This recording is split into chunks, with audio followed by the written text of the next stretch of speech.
The co-founder of Zillow, Spencer Rascoff, and somebody who actually helped pilot the Zestimate, sold his home for way below the Zestimate and bought another home for way above the Zestimate. So I figured I would create this video because I get so many questions from home buyers and sellers about, are Zestimates accurate? Is it a representation of what I should pay for this home, or if I'm selling, what I should list my home for? So let's dive right into it.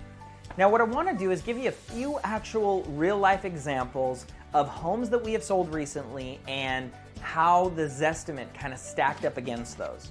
By the way, my name is Stephen Hurd. I'm a real estate agent here in Orange County, California, and I make videos for home buyers and sellers about the top questions they have to help them along in their home buying or selling journey. Now, before I go into the examples, I want to give you just some quick facts about the Zestimate that you might not know and that might shape your thinking about how accurate or reliable these tools are. So the first thing you need to know is that in the disclaimer on Zestimate, it tells you that this is only an estimate. This is not a super accurate valuation. In fact, in an interview that Spencer Rascoff did, he even said that when it first came out, there was a 14% error rate on it. Many years later, there was a 5% error rate on it, and now in 2025, there's probably still about a 3 to 5% error rate on it.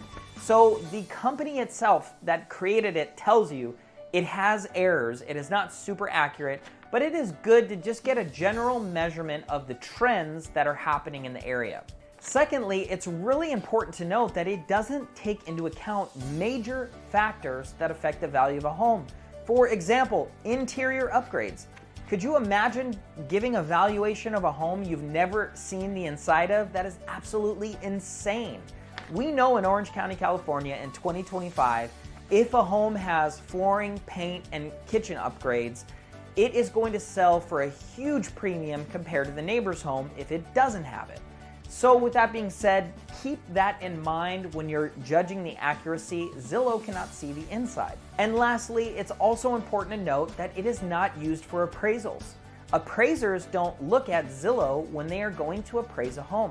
They might check it just to get some backup reference and information, but the way they're going to value the home is they're going to look for a model match of that property.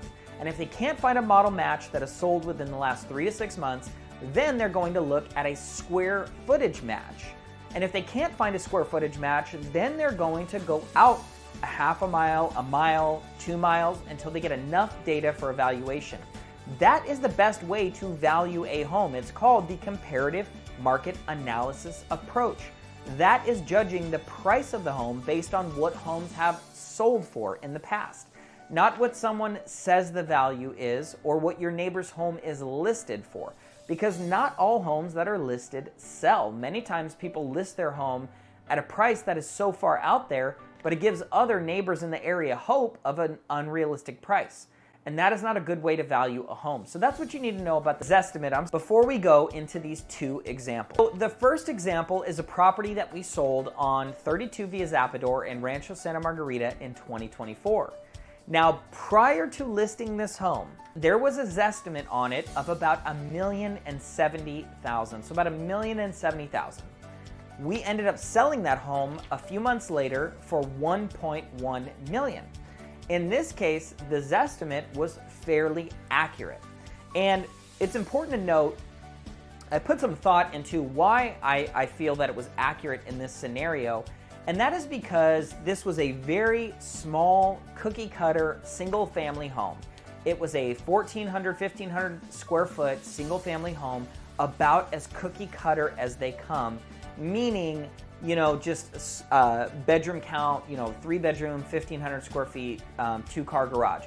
The home was upgraded and there were some other factors in there, which is why the Zestimate was off by a little bit. But overall, it was a very cookie cutter tract style home. That is where I see Zestimates being fairly accurate in smaller tract homes that are very similar to the sales that happen around them. Okay, so if you live in a community where your floor plan has been sold 4 or 5 times that year, that's a community where your Zestimate might be somewhat accurate. Okay, let's take a look at another example. We recently sold a home in Laguna Hills on La Mirada Street, and we sold it in October of 2024.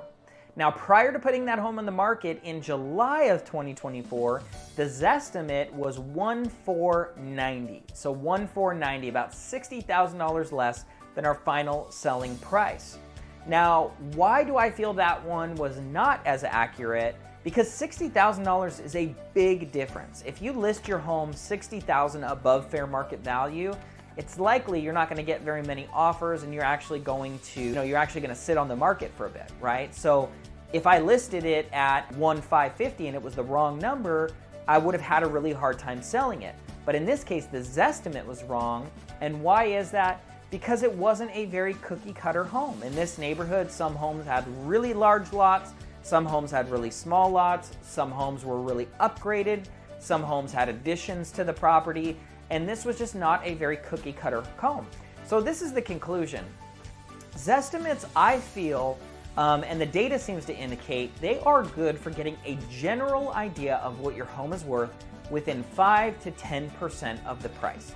So if I'm a seller and I'm going to sell my home and my Zestimate says $1 million, I can judge that my home's probably worth somewhere between $925,000 to maybe $1,075,000. It's gonna be in one direction, and the comparable sales are what I'm gonna use and the buyer demand to tell me which direction it's going to be in.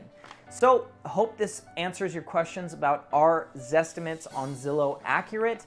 The answer is somewhat, but they're not designed to be accurate. They're designed just to be a tool to get a general idea. I hope this video was helpful to you.